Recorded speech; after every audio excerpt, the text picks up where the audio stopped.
सभी साथियों को मेरा नमस्कार। स्वागत है आप सभी का आज 25 जनवरी के जनसत्ता विश्लेषण में। आइए शुरू करते हैं आज का विश्लेषण बिना किसी देरी के। प्रथम पृष्ठ पे देश को जो हमारा रिपब्लिक डे आने वाला है उसको लेके प्रधानमंत्री जी का छोटा सा आर्टिकल है। देश को स्वतंत्रता 1947 में मिली, आत्मा की प्रतिष्ठा 22 जनवरी को हुई।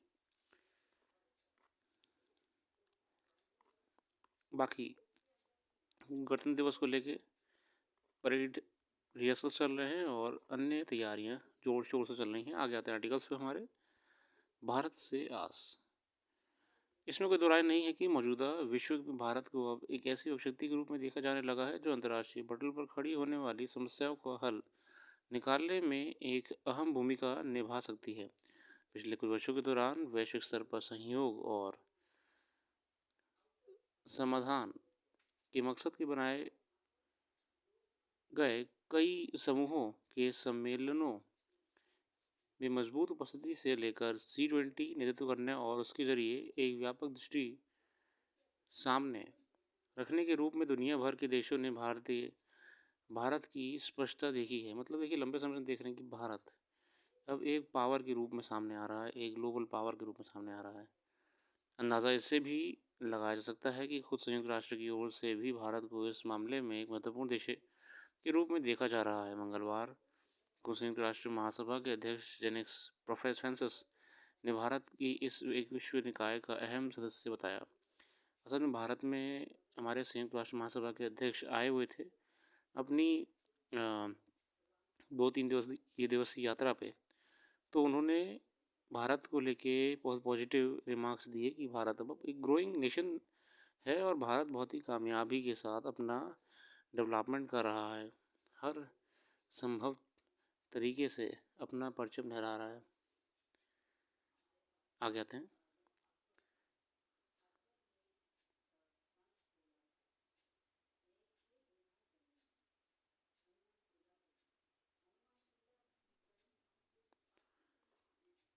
जैसे ये कि राजनीतिक और आर्थिक रूप से तेज उथल पुथल के दौर में अलग अलग देशों के बीच जिस तरह के विभाजन खड़े हो रहे हैं, उसके रहते वैश्विक शांति और सद्भाव कायम करना संभव नहीं होगा। ऐसे में संयुक्त राष्ट्र जैसे वैश्विक निकाय और उसके तहत स्पष्टता के साथ नीतिगत फैसला लेकर ठोस पहल की जरूरत महसूस की जा रही है।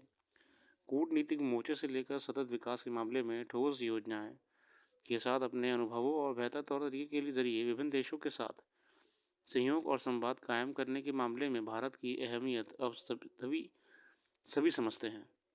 यह बेवजह नहीं है कि राजनयिक स्तर पर संवाद, कूटनीति और अंतर्राष्ट्रीय सहयोग के साथ ही मानवाधिकारों से संबंधित कानूनों को बरकरार रखते हुए दुनिया भर में शांति लाने के प्रयासों में भारत से महत्वपूर्ण भूमिका निभाने की उम्मीद की जाने लगी है। मतलब ओवरऑल हम देख रहे हैं कि भारत पूरे जियोपॉलिटिकल और बहुत सारे इवेंट्स में भी अपना जिस तरीके से कॉन्फिडेंस दिखाया है, वो कॉन्फिडेंस बहुत ही उच्च दर्जे का है।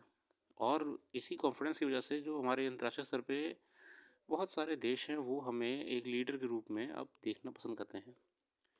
अगला आर्टिकल है मशीनी मेधा बनाम मानवीय मेधा। इस चराचर जगत में अगर कुछ सर्वाधिक चलायमान है तो वह है बुद्धि। दर्शन और विचारों की ऐतिहासिक श्रृंखला ने बुद्धि को मानवीय और ईश्वरीय बुद्धि से विभाजित किया है। मानवीय बुद्धि संसार को समझने का प्रयास करती है और ईश्वरीय बुद्धि संसार को नियमित करती है। मानवीय बुद्धि सहज ही परिवर्तनशील है। ईश्वरीय बुद्धि को चिरस्थायी माना जाता है कि मानवीय बुद्धि ईश्वर को बूझने का प्रयास करती है। ईश्वरीय बुद्धि से कोई मनुष्य उपज नहीं है। ईश्वरीय बुद्धि का रचनात्मक पहलू ब्रह्मांड के जटिल स्वरूप में स्पष्ट है, जो एक ऐसी बुद्धिमत्ता को दर्शाता है जो मनुष्य को की समझ से परे है। हालांकि कई धार्मिक पंथ मानते हैं कि मनुष्य परमात्मा का अंग है, जो आध्यात्मिक आयामों के माध्यम से ईश्वर से जटिल रूप से जुड़े हुए हैं। यह संबंध विभिन्न धार्मिक प्रथाओं और अनुष्ठानों का आधार है। ईश्वरीय बुद्धि को अक्सर परम नैतिक दिशा सूचक माना जाता है। जो कि बौद्धिक व्यवहार और सामाजिक सद्भाव का मार्गदर्शन करता है। 21वीं सदी के आरंभ में कृत्रिम बुद्धि का आविर्भाव होता है। हम जानते हैं साथियों कि आर्टिफिशियल इंटेलिजेंस के माध्यम से बहुत चीज़ें बदल गई हैं। कंप्यूटर्स, पहली बात तो जब से कंप्यूटर्स आए तब से मशीन अ, और ऑटोमेशन की शुरुआत हो ही गई थी। अब वो मशीन और ऑटोमेशन एक नए लेवल पहुंच चुका है। वो मशीन ऑटोमेशन का नया लेवल है आर्टिफिशियल इंटेलिजेंस यानी कि एआई। और ये अपने आप में एक ब्रेन के रूप में काम करता है। पहले वाली मशीन और एआई में फ़र्क क्या था? पहले वाली जो मशीनें थी ये अपने आप से सोच नहीं पाती थी। इनको हम सोचने के लिए ऑर्डर्स देते थे, मतलब कि हम उस मशीन से काम करवाते थे, हमारे कमांड्स को एग्जीक्यूट करती थी मशीनें। मगर जो एआई वाली मशीन है, कमांड तो इसे भी चाहिए होता है मगर बहुत ही कम। एक ही कमांड देने से ये वो सारा काम कर लेता है जो आप सोच भी नहीं सकते। पुरानी मशीनों में क्या था कि आपको लगभग अलग अलग चरणों में कमांड देने पड़ते थे, एक के बाद एक के बाद एक के बाद एक के बाद एक।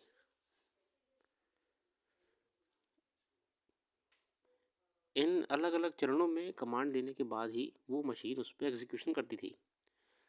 आज की तारीख में इसकी आधुनिकता इतनी तेज बढ़ गई है कि हमारी सोच से भी परे काम एआई के माध्यम से हो रहे हैं। यह एक अलग प्रश्न है कि कृत्रिम बुद्धि का श्रेय किसे दिया जाए, मानवीय बुद्धि को, ये ईश्वरीय बुद्धि को, जिसने मानवीय बुद्धि को प्रेरित किया कि कृत्रिम बुद्धि को रचा जाए। कृत्रिम बुद्धि के बनते ही यह सवाल बदल गया और पूछे जाने लगा कि क्या मानवीय बुद्धि कृत्रिम बुद्धि की भांति ही काम करती है, और क्या ईश्वरीय बुद्धि कृत्रिम बुद्धि की भांति ही सुनियोजित है।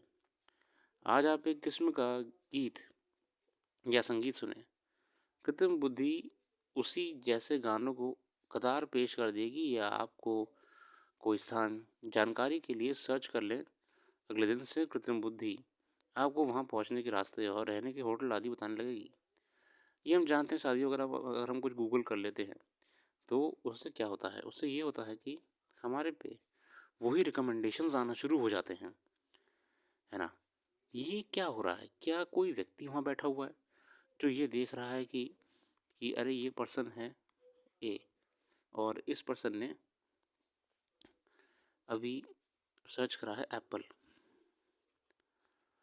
तो उस कंप्यूटर स्क्रीन की दूसरी तरफ क्या कोई ऑफिस चल रहा है जो आपके लिए एप्पल सर्च करके दे रहा है? नहीं, कंप्यूटर स्क्रीन की उस तरफ भी एक कंप्यूटर है जो आपके लिए काम कर रहा है। ये इतना आधुनिक हो चुका है कि आप बस एक कमांड दीजिए और ये आपको उससे संबंधित दुनिया भर की जानकारी प्रोवाइड करा देगा।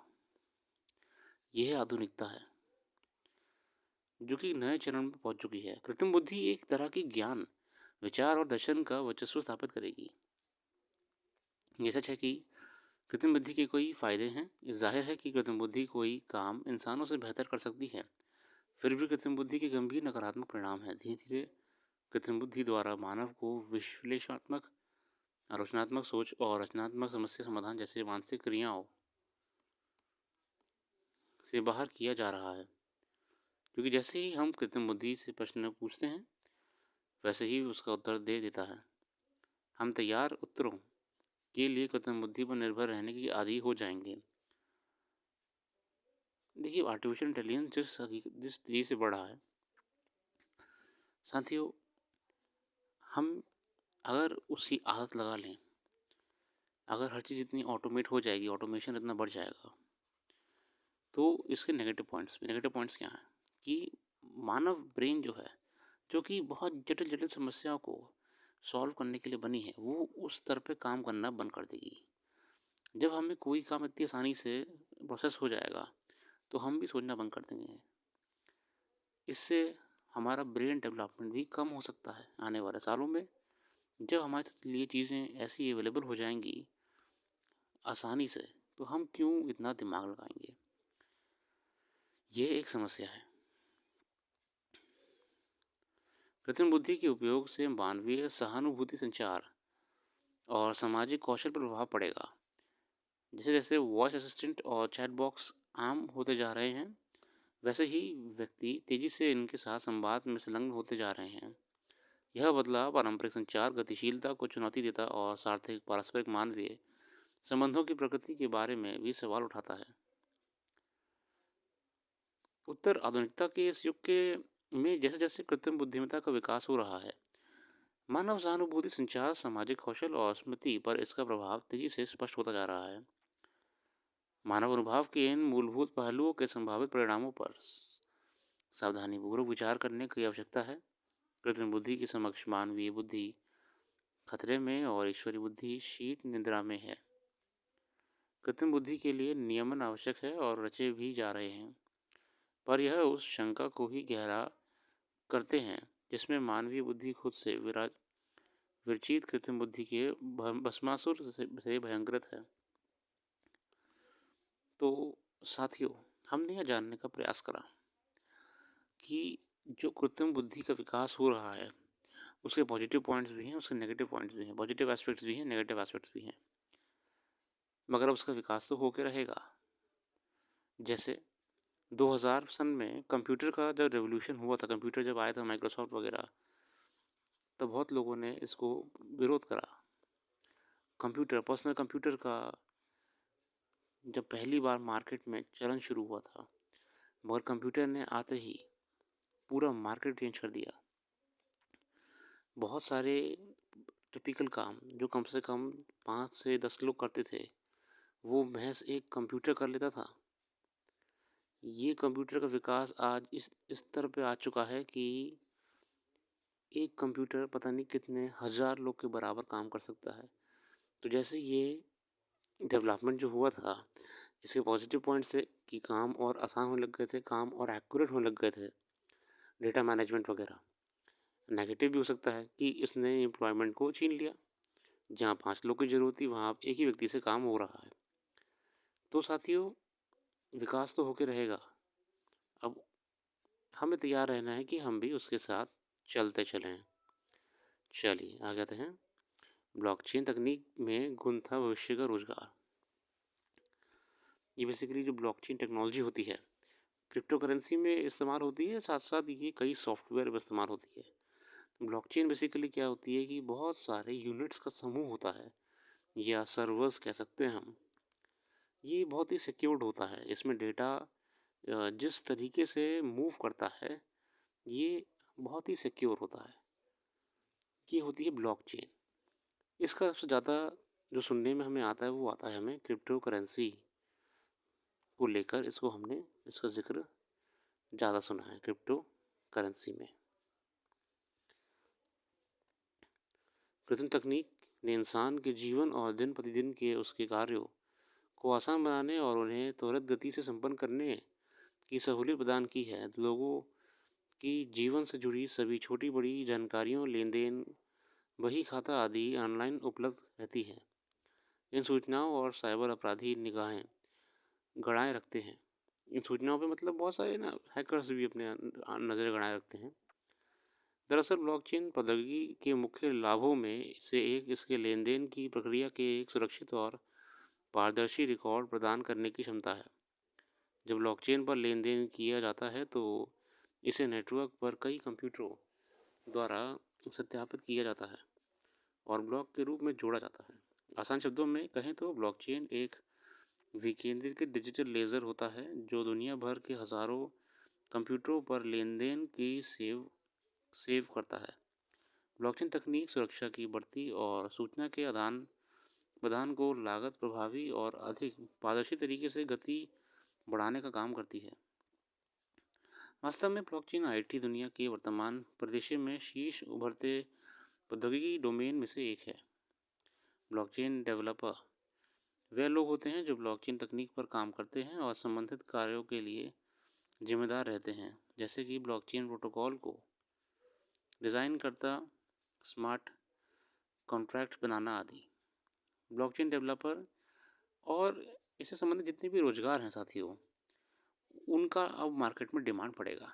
जैसे कंप्यूटर के आने से कंप्यूटर संबंधित जितने भी स्किल सेट थे, स्किल वाले लोग थे, उनको एम्प्लॉयमेंट में वृद्धि मिली थी। वैसे ही मेरे साथियों, ब्लॉकचेन को आने से, ब्लॉकचेन के ग्रोथ होने से इस स्किल वाले व्यक्तियों को रोजगार के अवसर ज़्यादा मिलेंगे। कहते हैं